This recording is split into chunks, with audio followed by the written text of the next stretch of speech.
मराठा आरक्षणावरून जरांगेंनी सरकारवर टीका केली। राज्य सरकारला गर्व असल्याचा जरांगेंनी आरोप केलेला आहे। तर सरकारला मराठ्यांनी दिलेल्या सत्तेचा गर्व आहे असं जरांगे पाटील म्हणाले। गर्वाला कधी वाढ नसते, गर्व एक दिवस संपतो असा हल्लाबोल जरांगे पाटलांनी केला आहे। तर मनोज जरांगे पाटील मराठा आरक्षणासाठी आंदोलन करतायत, उपोषण करतायत आणि या पार्श्वभूमीवर त्यांनी पुन्हा एकदा सरकारवर टीका केलेली आहे। मराठा आरक्षणावरून जरांगेंनी सरकारवर टीका केली आहे। राज्य सरकारला गर्व आहे असा आरोप त्यांनी केला आहे। तर सरकारला मराठ्यांनी दिलेल्या सत्तेचा गर्व आहे, पण गर्वाला कधी वाढ नसते, तर गर्व एक दिवस संपतो असं म्हणत जरांगे पाटील यांनी सरकारवर हल्लाबोल केला। एकीकडे जरांगे पाटील यांच्यावर टीका होत असतानाच आता जरांगे पाटील यांनी ही टीका केल्याचं पाहायला मिळते। सत्ताधारी पक्षातील नेत्यांकडून जरांगे पाटील यांच्यावर टीका केली जाते। त्याचबरोबर प्रकाश आंबेडकर टीका करताना दिसत आहेत। या पार्श्वभूमीवर आता जरांगे पाटील यांची प्रतिक्रिया समोर आली।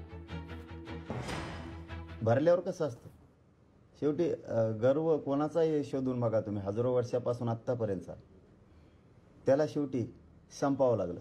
शेवटी गर्वाला वाढ नसती, त्याला शेवटी संपावंच लागतं गर्वाला, आणि ते ऑटोमॅटिक संपतो। आणि ते आता जनतेच्या हातात आहे। लोकसभेला झालं त्यापेक्षा 5 पट झाल्यावर यांना कळलं आपल्या हातानं आपण उलटे सुलट सगळा खेळ बिघडून ठेवला। सरकारला गर्व आलाय असं म्हणायचं तुम्हाला का नाही म्हणणार? कशाचा गर्व आहे?